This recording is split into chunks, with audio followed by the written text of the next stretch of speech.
I'm James Rosone. And I'm Miranda Watson. We're the husband and wife writing team that created the military thriller Monroe Doctrine series and the military sci-fi series The Rise of the Republic. We have some additional content we'd like to share with you guys today, and we hope you'll find it informative and entertaining. We're planning to create more videos similar to this in the future. As always, please like, share, and subscribe. Now let's get started. Chapter 22, Power Grab. November 10th, 2020, Sacramento, California. Governor Gary Lawson felt like the weight of the world was resting on his shoulders. The last 3 days had been horrific on the nation, and his state in particular. Since the Chief Justice of the D.C. Circuit had announced they'd invalidated the results of the election 4 days earlier, nearly every major city in California had been experiencing some sort of mass protest. It had been getting so bad he had nearly called in the National Guard. I still might have to if things don't calm down, he thought. Just 2 days earlier, an en banc of the Ninth Circuit Court had heard the challenge to the D.C. Circuit and issued a ruling countering their proclamation that had voided the election.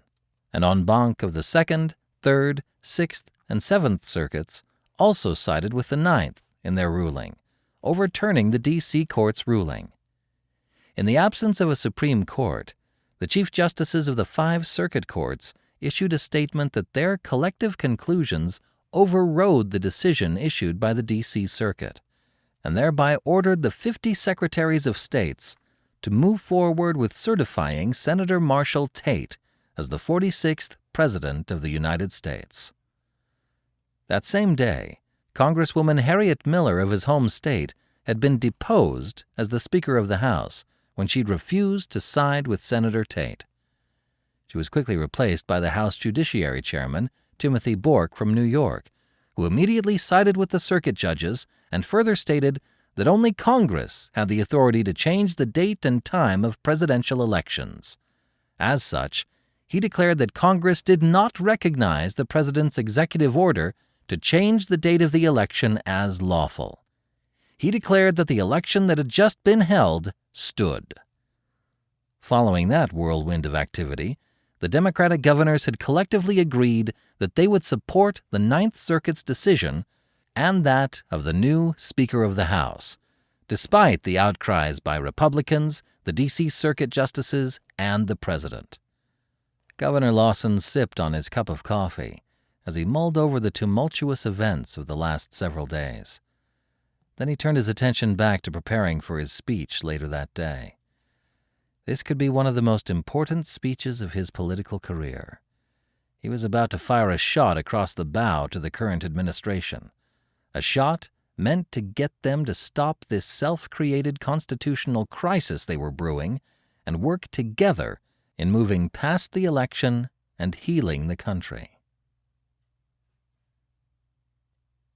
As he listened to the loud chatter taking place in the press room just a few feet away, Governor Lawson suddenly felt hot, sweaty, and extremely nervous. He steeled his nerves, though, and nodded to his press secretary, who held the door open for him. He quickly entered the room and made his way to the lectern. The conversation quickly quieted down. Lawson nodded to a few friendly faces and flashed that $1,000,000 smile he was so well known for. He cleared his throat. The last 6 weeks, has been an incredibly trying time for our country. Our nation was attacked multiple times by terrorists, and more than 1,000 of our fellow citizens were killed. Many thousands more were injured. In that same time frame, our nation took unilateral military actions in the peaceful tiny nations of Kosovo, Macedonia, Serbia, and Bosnia, without coordinating with our European or NATO allies. I recently spoke with a Chinese consulate, who told me the Sachs administration abducted a Chinese businessman in Macedonia who is even now being held in a CIA black site without charges or access to a lawyer. President Sachs' administration failed to protect us from these recent terrorist attacks. Rather than admit that failure, they have lashed out militarily to distract from their failings. When it became apparent in the polls that President Sachs was going to lose, he concocted this ludicrous claim that the Chinese have somehow stolen absentee and mail-in ballots in 5 states. Conveniently, those were the same 5 states he needed in order to win. He tried to use his powers as president to override the Constitution and the Congress and postponed the election. When that scheme failed, and he lost the election, he cried foul, citing once again Chinese interference. He then convinced several judges in the D.C. Circuit to side with him and overturn the election. He shook his head in frustration and anger. Fortunately, an en banc ruling from the 2nd, 3rd, 6th, 7th, and 9th Circuits put this mockery of our laws and this fruitless power grab to an end, and overruled the D.C. Circuit. I am proud to report that these justices, along with the newly elected Speaker of the House of Representatives, Tim Bork, have reaffirmed what we all know to be true. Senator Marshall Tate was duly elected to be the 46th President of the United States. Gary paused for a second as some applause broke out in the briefing room before he raised his hands briefly to calm them. As Governor of California, I am calling on President Sachs to recognize the results of the election. I am calling on his human decency to accept the results, to honor his duly sworn oath to our Constitution, and to allow President-elect Tate to begin the process of transitioning the government from one party to the other, just as the president before him had done. Puffing his chest out a bit, Lawson added, whether President Sachs acknowledges the results of the election or not, come January 20th, 2021, the government of California will only recognize Marshall Tate as the legitimate president of the United States, and I call upon my fellow governors and citizens to do likewise. As governors and leaders of our states, it's imperative that we set the example. Even if President Sachs will not adhere to the will of the people and peacefully leave office on the 20th, we governors should move forward, acknowledging who we know to be the rightful 46th president, President-elect Marshall Tate. Washington, D.C., Robert F. Kennedy Building, Department of Justice. Deputy Director Joseph Luttrell of the FBI let out a deep, long sigh as he rubbed his temples. He reached for his half-empty mug of coffee. Lifting it to his lips, he immediately spat the contents out back into the cup. Crap, coffee's gone cold, he realized. Snickering at what had just transpired, Attorney General Malcolm got up and walked to the edge of his door. He stuck his head out into the room adjacent to his. "Linda, can we get another fresh pot of coffee brought in?" he asked. "Another pot's on the way, Joe, so hang in there," Malcolm said with a smirk. Joe smiled. "Thanks, General. I don't think I've had more than 4 hours of consecutive sleep a night in the last 2 months." Malcolm nodded. "I feel the same." He let out a deep sigh. "So tell me, do we have enough evidence to proceed with bringing the postal workers and the foreign spies to trial?" A couple of prosecutors who would be heading up the case put their pens down for a moment as they looked at Joe to hear what he had to say. Looking at the group gathered around the conference room table, Joe nodded. "I believe my agents have collected more than sufficient evidence to obtain a conviction of all of the postal workers. I also believe we've got enough evidence to make the charges of providing material support and aid to foreign terrorists stick to the foreign agents we've apprehended." Smiles slowly crept across the faces of the prosecutors. Joe realized they were probably salivating at the prospect of putting these people behind bars. "How many foreign agents did we apprehend in total?" asked Malcolm. Ashley Bonhoff, Joe's deputy assistant director, replied, "We arrested 9 Chinese nationals the NSA, CIA, and FBI had confirmed were deep cover officers for the Ministry of State Security. We also arrested 2 German nationals here in the U.S. and indicted 5 others who are currently in Germany. Those are individuals the NSA identified as having provided the terrorists with the fake travel documents that enabled them to gain entry into our country. "What about the Russians? What do we have on them?" asked one of the prosecutors. Smiling, Ashley responded, "With regard to the Russians, we arrested 5 individuals in Chicago. These guys were running some sort of server farm, which we have identified as one of the primary sources that were propagating the distribution of the terrorist videos and other fake news and articles that have been bombarding social media. It was actually a rather complex operation they were running." Malcolm shook his head. "So we have the Chinese, who provided the financial means for these terrorists to attack our country, along with other material support.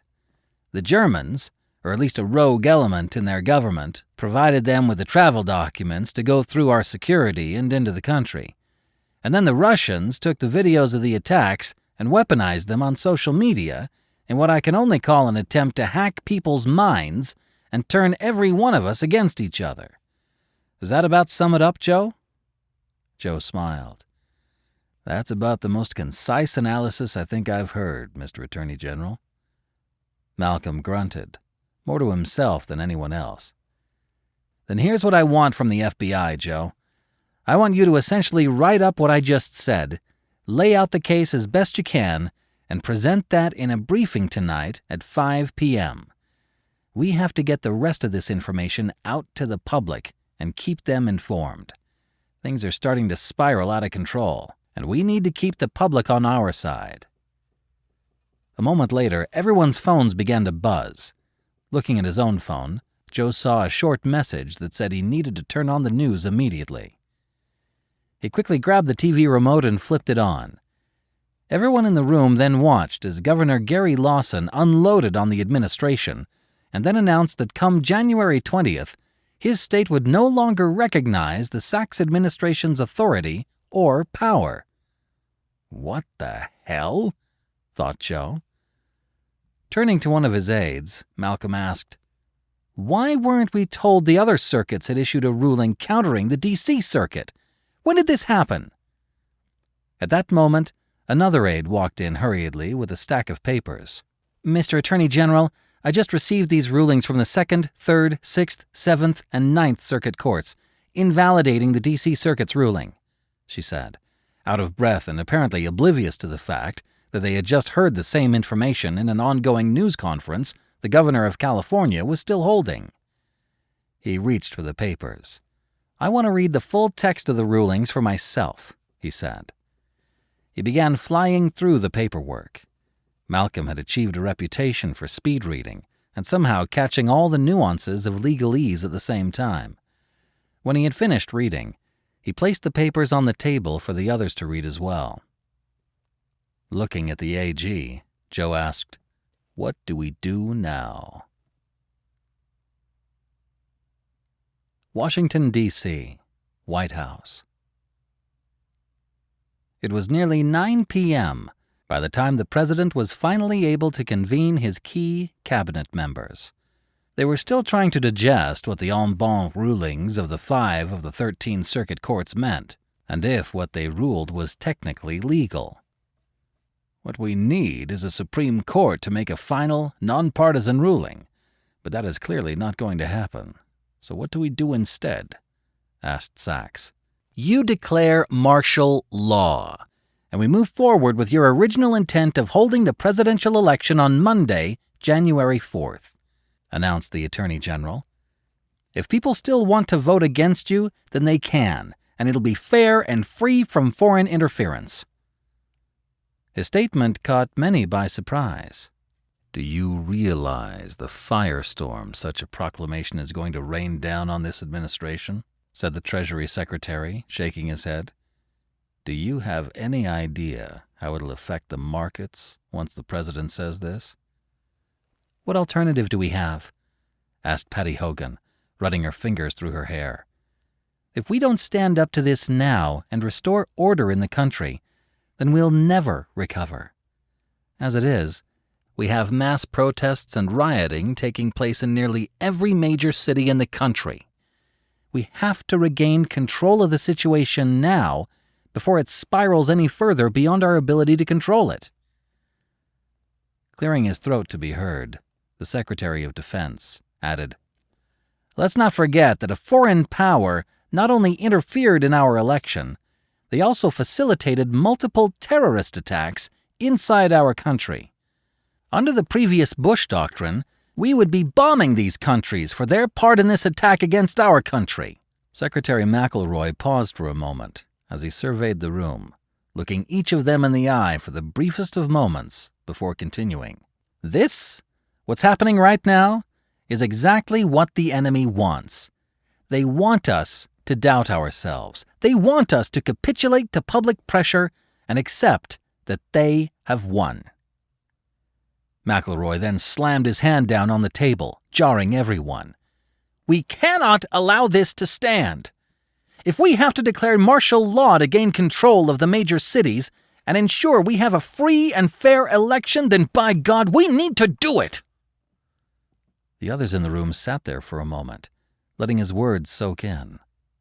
Several of them nodded in agreement. A few of them had looks of concern written on their face. The president took a deep breath in and let it out slowly. The country was at a crossroads. They could either accept a foreign power had influenced and changed the outcome of their election, or they could do something about it. Sachs turned to the AG. "If we're going to move forward with declaring martial law, then I need solid legal cover from your office on this. I'm going to need the full support of the DOJ in defending this to the hilt. I'm also going to need you to make sure the FBI is staying on top of any additional election meddling and going after it as soon as they see something amiss happening." The president then turned to look at his Homeland Director. "Patty, I'm going to need your organization's help in managing this process. Things are going to get dicey. These are uncharted waters we're headed down. It's going to be imperative that all of us work together on this. We're going to take a lot of heat in the media, so we need to stay strong and unified. Is that clear?" "Yes, sir," Patty responded. The next few hours went by in a blur as the AG began the process of getting a legal brief ready to support the president's order authorizing the declaration of martial law. Kosovo, Camp Bondsteel. "Make sure the prisoners are properly secured," yelled one of the military police guards. He watched as one of his comrades attached the 4-point harness to the terrorist leaders. The rotor on the Osprey slowly began to spin.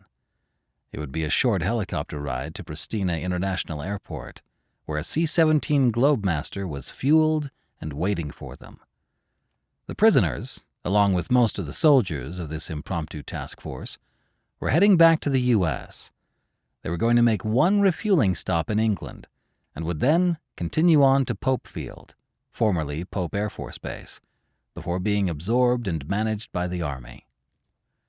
With all of the hoopla going on about detaining the prisoners in Kosovo and the fact that they held no additional tactical level intelligence, it was determined by the Department of Defense that they would be moved back to the U.S.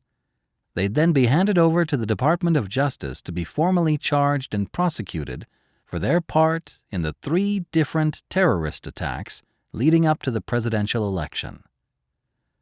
Lieutenant Colonel Seth Mitchell was exhausted. He'd been gone from his family now for almost a month. In that time frame, his vehicle had been blown up, an ambassador had been killed right in front of him, 2 of his friends had been injured, and he'd killed 3 people. They were terrorists, but still, those were 3 additional lives he'd taken. Leading the interrogation of several high-profile prisoners for the Army had also opened an old wound. After the debacle in Yemen 4 years ago, he'd hoped he would never have to set foot in an interrogation booth again. Sitting on the opposite wall as the prisoners and their guards, Seth was busy getting himself strapped in when Smith plopped himself down next to him, strapping himself in for the ride as well. Seth looked at him with a quizzical look. "Yeah, I figured I'd catch a ride back to Indian country with you guys," said Smith. Seth's left eyebrow raised. "Indian country?" he asked, just loud enough to be heard over the increasing pitch of the engines. Smith smiled wide. "Yeah, Indian country. That's what us spooks call America. We're not allowed to play inside the states, so we call it Indian country to remind ourselves that we're operating on enemy territory when we're home." "And you wonder why I didn't want to join you guys?" Seth asked jokingly. "I like my Sunday afternoon football games, getting pizza with the family, and trips to Disney World." Smith laughed. "Ha! It's not that bad, Seth. We still get to come back to the land of milk and honey. We just have to remind ourselves that we're not allowed to operate there." The Osprey then lifted off, giving them a bird's-eye view of the small military base as the aircraft turned to head toward the airport. Leaning in to be heard, Seth asked, "So what happens when we get back home?" Smith shrugged his shoulders. "I have no idea, my friend. Things appear to be going to hell in a handbasket back home. What I don't understand is how did all of this happen? Someone, or some group, appears to be coordinating a grand scheme to tear our country apart." Seth nodded. "They certainly have. I just hope the powers that be can find a way to put Humpty Dumpty back together again." The two of them rode in silence for a few minutes until they approached the airport. For a small airport, it was a beehive of activity. The Air Force had flown in 4 C-17s to pick up as much of their equipment and people as possible. The NATO K-4 commander, a German brigadier general by the name of Dirk Klaus, wanted them out of the country as quickly as possible. When their Osprey had landed, they escorted their prisoners to the back of one of the C-17s and began to load them into the cavernous bay of the giant cargo plane. The rest of the soldiers of their little task force filed in as they sought to fit as many people as possible in the plane for the ride home. The other C-17s were being loaded up with their up-armored SUVs, communications equipment, weapons, and other equipment they had brought with them. The 3 remaining Apache helicopters, along with the 3 other Ospreys, would be outfitted with drop tanks and additional fuel for their long flight back to Romania. The goal was to have the vast majority of their equipment and personnel completely out of Kosovo before the end of the day. 6 hours into their flight home, Brigadier General Lancaster motioned for Seth to come stand by him and Chief Moore, who were both standing around near the front of the C-17. When Seth approached them, he saw by their expressions that they were clearly concerned about something. "Why the long faces?" Seth asked innocently enough. He lifted his arms above his head as he tried to stretch his aching back. Leaning in, Lancaster said, "I just spoke with General Royal on the secured sat phone. Tomorrow morning," he stopped and looked at his watch. "Scratch that, in 9 hours, the President is going to hold a press conference along with his directors for Homeland Security, DOJ, FBI, and SecDef. They're going to announce Executive Order 2021. It's a declaration of martial law. They're going to enforce the D.C. Circuit Court ruling that voided the November election and will hold a new one in January." "Martial law?" Seth asked skeptically. The general nodded but didn't say anything further. "Have things really gotten that bad back home that they have to do this?" asked Moore. "I don't have all the details, and frankly, I've been too busy with what we've been doing to really be keeping up with what's going on," Lancaster replied. "What I did glean from General Royal is that with the Supreme Court justices gone, there is no consensus among the courts with what to do about the election. It's clear a foreign power interfered, but the side that won doesn't want a redo. Right now they won, even if it was with help from an outside group. It's hard to admit that you won that way, and what if the redo of the election overturns that result and you end up losing. You'll forever feel like you were robbed of your victory. Look, I have no idea how any of this is going to play out for us when we get back. What I do know is we did our job in finding these terrorist bastards and getting the decision makers the best possible information to make a decision. What they do with it beyond that is none of our concern. When we get back to Bragg, I'm going to make sure everyone is put in for a Valor Medal, especially you, Mitchell. We wouldn't know half of this conspiracy if it wasn't for your interrogation of these monsters. Plus, you have another Purple Heart coming to you from that IED that nearly killed you. Seth shook his head. You don't have to do that, sir. Like everyone else, I was just doing what I get paid to do. If it's all right with you guys, I just want to go sit down and try to digest everything you all just said. I'm not sure how I feel about this. Martial law. It just seems wrong to me. With that, Seth headed back to his seat to mull over what he'd just been told. They had another 6 hours until they landed. 6 more hours, and he was back home in America.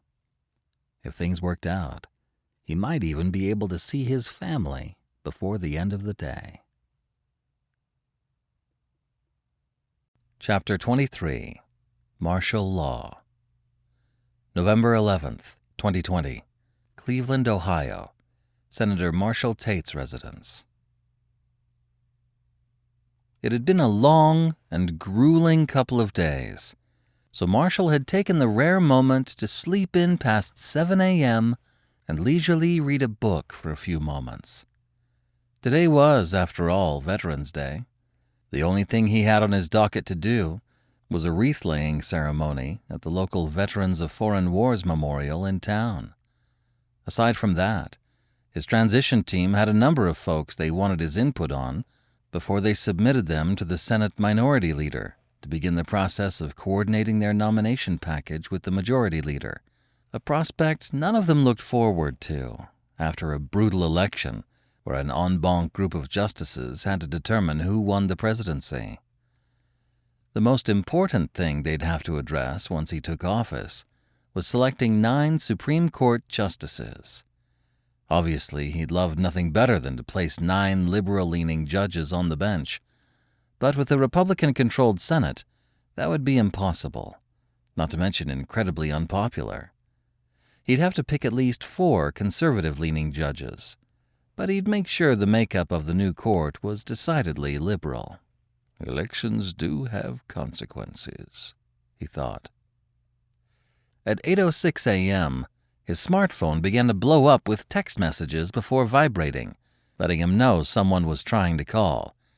He snatched the phone, ticked off that someone was bugging him this early on his one morning off.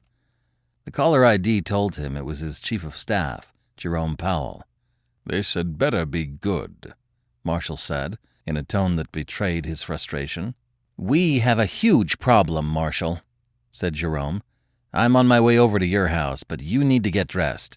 Turn on the news if you can. Sachs is making a major announcement." "Fine, okay," Marshall conceded. Fumbling his way out of bed, Marshall reached over to grab the TV remote, tuning it to MSNBC. He got up to walk over to the bathroom and began his morning routine. With the TV blaring, he made it over to the toilet before he heard the familiar voice of President Sachs utter the words martial law. He stopped dead in his tracks. Despite having to urinate, he immediately turned back around and turned the volume up on the TV. "It is with great hesitation that I issue this proclamation, but after advice from the Departments of Justice and Homeland Security, and in light of the unprecedented court ruling led by the Ninth Circuit, there was no recourse left to us other than to declare martial law, thereby suspending the power and authority of the Ninth Circuit. This will allow us to move forward with securing our electoral process and holding a new election on Monday, January 4th, 2021. As such, under the authority of the 2012 and 2018 National Defense Authorization Act and DoD Directive 5525.5, I am issuing Executive Order 2021, moving the country to a state of martial law until Tuesday, January 5th, 2021. At the conclusion of the presidential election, the state of martial law shall be lifted, and return to civilian rule shall be implemented. Marshall let out a stream of obscenities. Now that the United States is under a state of martial law, as the Commander-in-Chief of the Armed Forces, I am suspending the en banc ruling by the Ninth Circuit and moving forward with the voiding of the election results of this past Tuesday. I'd like to remind you that it was determined that substantial levels of foreign interference changed the outcome of the election. Per my original executive order regarding the postponing of the election, all absentee and mail-in ballots will be suspended. All persons wishing to vote in the presidential election will have to vote either in person or via the iVote app. If you require assistance in either using the voting app or casting your ballot, then you have 60 days to request the assistance of a poll worker, and one will be made available to help you. Despite the nation being under a state of martial law, I don't believe it's necessary to deploy our armed forces into the countryside or the cities, unless a situation of great civil unrest warrants it. I have instructed the Secretary of Defense to minimize the use of the military on our soil as much as possible. I want to assure you, my fellow Americans, that your day-to-day lives will not change. There is no need to worry or fear that this is a takeover of your government or country. It is not. If I lose the election on January 4th, I will accept that loss, and I will do my utmost to help ensure a quick and smooth transition of power to my successor. It is imperative that our elections be fair and free of foreign interference.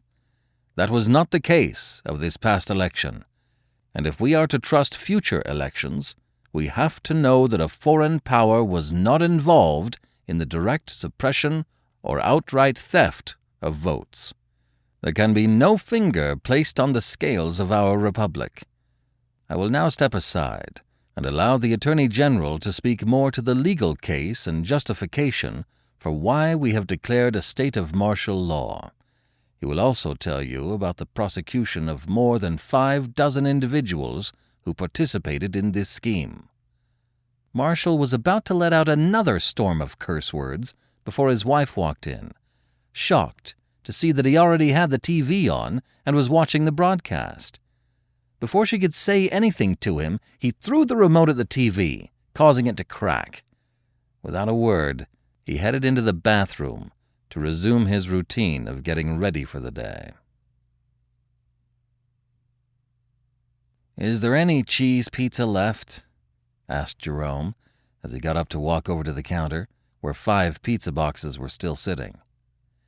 He spotted one piece and quickly angled for it before anyone else had a chance to grab it. While he was there, he also added a slice of sausage pizza to his plate as well. He looked down at his selection and recognized that he'd pay for his choices tomorrow morning at the gym. But right at that moment, with all that had gone on that day, he just didn't care. He just wanted comfort, in any form that he could find it. Janie looked at the 2 pieces of pizza on his plate before commenting, "Really, Jerome? That's like 4 pieces you've had. I thought you were trying to eat better." He shot her a dirty look. "I'm stressed. I eat poorly when I'm stressed." She shook her head. "I think you're going to get fat in this job then. You're about to walk into the most stressful year of your life." Jerome picked a slice of pizza up and scarfed down a couple of bites without replying. "So, the governors of California and New York are in agreement?" asked Marshall, who had stayed out of the banter between his staff. "Are they going to ignore the president's decree for a redo of the election?" Jerome shoved another bite in his mouth before he explained. "Not just California and New York. We spoke with all the Democratic governors. They are all in agreement. They insist the president doesn't have the authority to redo the election just because he doesn't like the results. The Speaker of the House is also on our side now, which means the majority of Congress is with us. Even now, the House is moving forward with a bill that would curtail the funds going to the DoD. Without all that money, it will significantly reduce their ability to enforce martial law.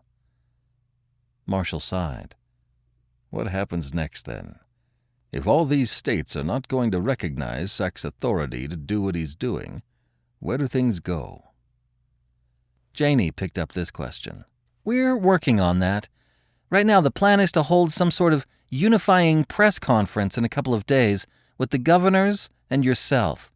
We want to let the Sachs administration know that we aren't going along with his call for a new election.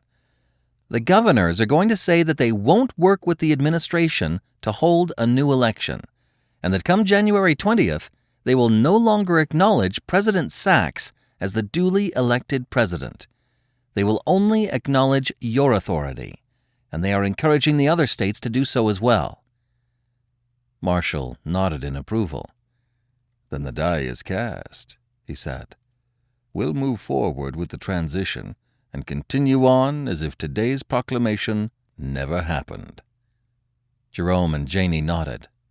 Marshall added, We need to formulate our cabinet quickly. We'll need to let the world know who's going to be in our leadership team and move forward with preparing the new government. We have to make things appear as if everything is normal, as if it is Sachs who is living in this alternate reality and not us. Get with the major networks, and let's make sure we can get them on board with us as well. It's going to be important that we message this right, that we make it look like Sachs is the one acting irrational and out of sorts. If we can create the right message, the right image, I think we have a shot at turning this to our advantage. Chapter 24. Homecoming. November 13th, 2020. Tampa, Florida. Seth pulled up to the driveway of his home on Davis Island, excited to see his wife and 4 kids. It had been nearly a month since he'd seen them, and so much had happened in that time, both for him and his family. His son had lost another tooth, and his daughter had broken her wrist and was having to sit out of gymnastics until New Year's. After putting his truck in park, he hopped out, grabbed his go bag, and walked up to the front entrance. He fumbled with his keys briefly until he got the right one. After he unlocked the door and walked in, to his surprise, he found no one was home. They must have gone out to eat or out to the store, he reasoned. Regardless, he took a moment to walk around the house, soaking in the feeling of being home. When he made his way to his bedroom, his oversized king bed was beckoning to him. Seth dropped his bag on the floor near the closet, took his blouse and trousers off, and climbed in. He figured he'd catch a short nap while he waited for his family to return. When he awoke, it was dark out. He instinctively checked his watch and noticed it was 4:21 a.m. Oh, wow. They must have seen me sleeping and just left me alone, he thought. It was the first good night's sleep Seth had had in a month. He turned to the side and placed his feet on the floor, stretching his back and arms as he yawned. His wife stirred from her slumber and rolled over. "Welcome home, sleepyhead," she said coyly, as she moved over closer to his side of the bed. She clearly had more of a physical welcome home on her mind after not seeing him for nearly a month. "The kids are still asleep," Dana said with a wink. Later that morning at breakfast, his kids regaled him with all he had missed the last 30 days, bringing him up to speed on everything that had transpired. "Are you home for a while now, or do you have to go away again?" asked his son. His daughter slowed her eating to wait and listened for his response. Seth wasn't sure how to respond at first. "As far as I know, I'm home for a while. As a matter of fact, my boss gave me the next 4 days off work. I was thinking that maybe this weekend we could all take a trip over to Disney." Cheers went up from his son and daughter. They loved hanging out with all the characters. Buying a Disney annual pass had been a great idea when they'd first moved to Florida.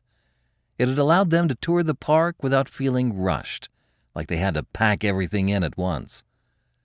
The rest of the weekend went by quickly, as he did his best to spend as much quality time with his kids as possible. Seth did his best to forget the last month, and what he knew was going to continue to be a time of turmoil and strife for the country. At that moment, he just wanted his kids to enjoy one last fun family vacation before the craziness of what the Sachs and Tate factions were about to unleash on the country.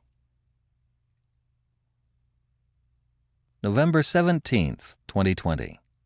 Washington, D.C., White House. "We have a problem, Mr. President," Malcolm Wright announced. He was the first person to speak during what was becoming a daily emergency cabinet meeting. "Explain," replied Sachs. Every eye turned to the Attorney General. "Of the 23 Democratic governors, 21 of them are backing Senator Tate and have openly stated they will not acknowledge your authority as president come January 20th. Likewise, they are not going to allow a redo of the election to take place in their states on January 4th. That said, 2 of the Democratic-controlled states, Kansas and North Carolina, have broken with them and are siding with you. Additionally, the state legislatures in Wisconsin, Minnesota, Michigan, and Virginia have broken ranks with the governor and are siding with us. They have all said that whether the governor goes along with holding a new election or not, they will do everything in their power to help facilitate it." Patty Hogan from Homeland Security interjected. "We actually have a bigger problem than that, Mr. President. We have a massive image problem developing. Senator Tate and his acolytes in the media are doing their best to portray this as a power grab by you, in light of your electoral loss. They are completely ignoring the evidence the FBI and DNI have presented that shows direct foreign interference. Just the other day, when I was a guest on CNN, they wouldn't even acknowledge the Chinese involvement in the postal worker scheme, or acknowledge that it had even happened. It's as if they have deliberately moved in the direction of creating a false reality, as if we didn't capture a known Chinese spy operating in the Balkans, or arrest more than half a dozen conspirators here in the States. I think we may have another issue we need to discuss as well," added the Secretary of Defense. Everyone turned to look at him. They were all getting a bit of whiplash. "How many fires can we possibly have at once?" Sachs asked himself. McElroy lifted his chin, as if steeling himself. "We have a twofold problem right now. The first is domestic, so I'll deal with that one first. You've already heard that we have 21 state governors who are not going to acknowledge you as president in a couple of months. Some of these governors are starting to put their National Guard units on alert for possible activations." A murmur went across the room. "Excuse me, did you say some of them are alerting their National Guard units?" asked Sachs, leaning forward. "What exactly are they alerting them to do?" McElroy took a deep breath before he responded. "I'm honestly not sure. Right now, they're saying it's to help quell some of the protests and rioting that have taken place in some of their cities. To me, that's a legitimate reason. However, my concern is that they are looking to activate these units now so they can have them mobilized and ready should that governor feel like he may need them come January 20th. The president held up his hand. "Need them for what? What do they possibly think they are going to do with these forces? Depose me? Capture Washington, D.C.? Who the hell do these people think they are?" The president continued to fume for a minute. Everyone else was silent, apparently still trying to digest what McElroy had just said. This was more than just a PR issue or a problem with optics. It was the first visible sign that the Union might not hold. Finally, Sachs asked, What if we federalize these forces? Shift them away from their home states so they wouldn't be under any direct influence or control of the governor. Is that possible? We could, but we're running into a financial problem, said McElroy. We don't have the necessary funds for the Pentagon. As you know, we're still working off a continuing resolution right now. We were unable to get a budget finalized before the end of the fiscal year, so Congress gave us a 90-day CR to get us through the election and into the lame duck session. Rich Novella, the president's chief of staff, jumped into the conversation. We haven't even heard a peep from Congress about the budget. The Senate has put together a budget that funds the government through the fiscal year, but the House has yet to send us anything. My bet is, whatever they send us, they are going to tie to you accepting the results of the November election and turning things over to Senator Tate. Great. One more thing to look forward to with Congress, said Sachs. He knew his face betrayed the fact that he'd rather have a root canal than work with this body of polarized legislators. When is that meeting with the new House Speaker? He asked. Rich looked down at his calendar. Tomorrow at 9 a.m. Grimacing, the president just shook his head in frustration. Looking at his staff, he said, Okay, people. Let's continue with business as usual. Tomorrow, I'm going to need the Office of Management and Budget Director and the Treasury Secretary to be here at 8 a.m. We'll game plan how we're going to handle Congress. Sachs turned to the SecDef. Chuck, I know you said the other problem you wanted to talk about was outside our borders. Let's hold off on discussing that until tomorrow, while we get this domestic issue sorted. Perhaps we'll have a better picture of what's going on outside our country at that point. McElroy nodded, and with that, the president ended the meeting.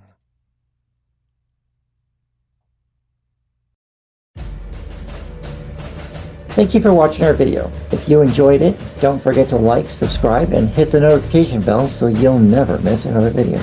In the meantime, we have plenty of reading material to keep you busy. You can find it all on our website, frontlinepublishinginc.com.